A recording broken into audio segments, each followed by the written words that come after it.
quieren compartir con Antonio y su hija Claudia. 1, 2, 3. Pues ya mi querida hija, que no la conocemos hasta ahora por este canal, tengo el gustazo de presentarla. Esta desvergonzada muchacha tiene, me parece que 22 años ahora. Le he sugerido que se ponga las gafas para ocultar un poco su terrible naturaleza. Y luego ya se las quitará y será perceptible hasta qué punto es insolente, irreverente, provista de ideas propias y quizá inclinada a errores irreparables, como los que va cometiendo su pobre padre, que es pobre padre porque la concibió casi llegando a los 60 años. En fin, ayer hablábamos, porque ella está estudiando Derecho, de lo que a mí me parece esencial que suele olvidarse, que es la diferencia entre derecho y legislación. Hija mía, ¿qué te ha dicho tu padre y qué piensas tú de ese tema? Yo la verdad que en estos años que he estado estudiando Derecho he aprendido bastante más de lo que esperaba, pero es cierto que hay muchas cosas que nos enseñan en la universidad y que da gusto que se expliquen de otra manera. Yo nunca me había planteado la diferencia o nunca me había planteado diferenciar entre ley, legislación y el derecho como un todo, como algo bastante más abstracto, bastante más general, bastante más amplio. La legislación yo la podría entender como aquello que emana del Parlamento, de las Cortes. Y de los gobiernos en ciertos países. Bueno, incluido en España también, teniendo en cuenta el decreto ley o el decreto legislativo. Sí, pues es aquella norma jurídica que emana del gobierno o del Parlamento, del Estado. Mientras que el derecho se podría entender más como un todo, como un... impersonal, anónimo, universal, más universal abstracto, y general, permanente. y que permanece en el tiempo. Mientras que la legislación depende, pues, de personas con nombres y apellidos, finalmente, y es muy cambiante. Y tiene límites. Y tiene límites. El límite principal, a mi juicio, decía Aristóteles, que el pueblo nunca crea estar por encima de la ley. El pueblo está por encima de la legislación, pero no de la ley. De la ley en el sentido del derecho. Cuando Aristóteles habla ahí de la ley, es ley con mayúscula y por tanto es derecho. Eso se entiende mejor en inglés. En inglés, cuando te refieres al derecho, ya estás hablando del law. Sinónimo de la ley que emana del Parlamento, también es law. Lo que no está claro es derecho, que está mucho más claro en castellano o en francés o en italiano o en alemán que en anglosajón. Porque hay que te queda right, no se puede decir right, ¿no? ¿Qué se pone? Hay términos que no son traducibles literalmente, sí, se diría law con mayúscula. Es eso, sí. O sea, y además se distingue porque lo que es law, el derecho, no se estudia en la universidad, se estudia en el law school, que es posterior. En la universidad tú puedes estudiar algo relacionado, sociología, historia, legal studies, sería lo más semejante, pero no se estudia como tal law, que es lo que estudiamos aquí. Derecho. Theory of law, podrían llamarlo. Pero no se estudia, normalmente no hay un grado, no hay una carrera que se estudie eso. Es un estudio posterior. Es verdad. Lo cual es curioso porque allí los abogados, los jueces, todos son doctores en Derecho. Se denomina Juris Doctor cuando tú sales de los 3 años de la school. Sí. Que en total sumarían 7 años para acceder a la carrera judicial. Claro, ¿por qué demonios separamos entonces derecho y legislación? O en inglés sería law and legislation. ¿Por qué lo hacemos? Pues claro, porque tienen contenidos distintos, por no decir que casi opuestos. Lo uno es completamente, digamos, consciente, subjetivo, personal, cambiante y geográficamente determinado. Porque claro, es tan distinto el derecho chino del derecho, por ejemplo, finlandés, ¿no? que tiene poco punto de contacto porque está vinculado directamente con las costumbres, las tradiciones de ciertos pueblos, aparte que es una cosa tan casuística que hay que regularla con minuciosidad. En cambio, el derecho, te decía ayer, que se puede resumir en pocas cosas, digamos en un par de principios, ¿te acuerdas?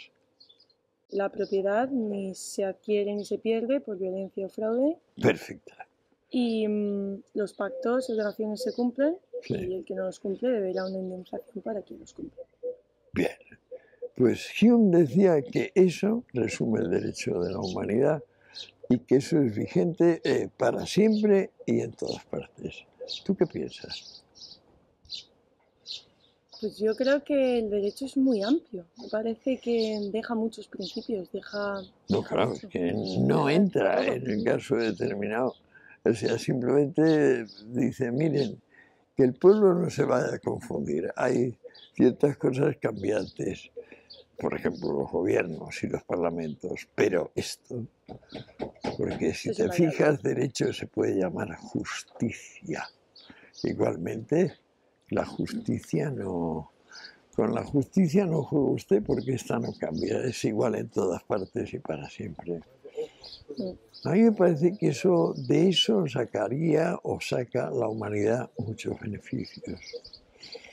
De tenerlo presente simplemente. E impedir, claro, que vengan gobiernos o parlamentos a decir, no, estamos por encima del derecho. Por encima del derecho no hay nada. El que pretende estar por encima del derecho es un tirano, un miserable, un demagogo. Y nos lleva a la perdición.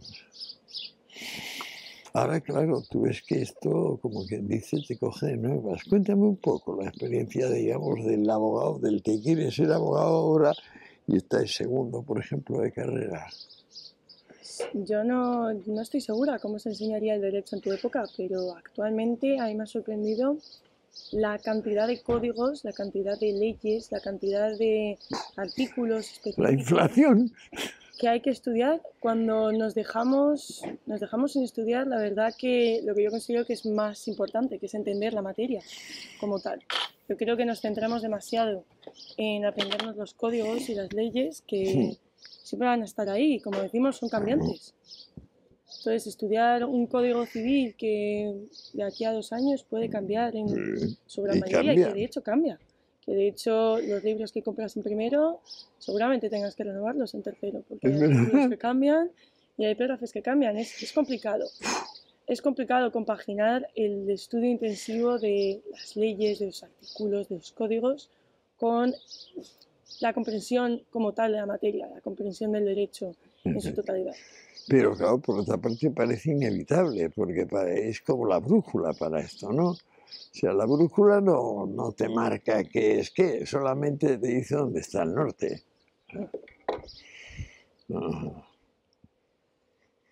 Pero sí, lo veo complicado. Para 4 años de carrera que nos dan, es muy complicado meter todo lo que es la materia del derecho, todas sus especialidades, y yo creo que actualmente se centran demasiado en memorizar códigos, leyes. Yo creo que sí, me alegro que lo digas. Y además os vienen a decir finalmente de una forma subrepticia que el diploma equivale a la formación. Y muchas veces el diploma no es más que un barnicillo, es decir, es una capita de pintura fina que se descocha a la mínima, porque como tienes que estar al día de una cosa que cambia sin parar. Lo que hay que tener, en cambio, si tienes presente esa tensión entre derecho y legislación, pues claro, no solo te vas aprendiendo que cambia, sino que tienes un criterio, una distancia estética que te permite con mucha más facilidad entrar y decir, pero es que además esta nueva norma es inconstitucional o va contra el derecho, por ejemplo, y parece que es buenecita y que pues simplemente es otra más, pero no. Es anticonstitucional y por tanto es perversa y debe ser derogada o nos va a castrar a todos, a obedecerla, como lo del COVID, por ejemplo. Yo personalmente creo que salimos muy poco preparados de la carrera. ¿Verdad? Salimos muy poco preparados. Las universidades, las facultades se centran más en tratar de prepararnos un poco de todo y al final es mucho de nada. Mucho Porque de nada, todas muy estas bien. leyes cambian y la gente sale muy poco formada y muy poco preparada en lo que es... Realmente se centran demasiado en la teoría, un poco en la práctica, Es cierto. en resolver casos. Te estaba diciendo también anoche, Claudia, que muchos cuando se atreven a hablar mal del comercio, no se dan cuenta que el comercio es una forma de repartir bienes y servicios. Pero lo que no se han dado cuenta es que la única alternativa al comercio como forma de repartir bienes y servicios no es que deje de repartirse bienes y servicios, es que en vez de comercialmente se hace bélicamente. O sea, la alternativa al comercio es la guerra. Y el que no lo vea es un imbécil. O sea, la alternativa al derecho de contratos es el derecho de conquista. Y ahí entra un jurista como tú y tiene que decir, ¿tiene algún fundamento el derecho de conquista? Complicado. Habría que ponderar, pero probablemente A ver, pondera. sería complicado.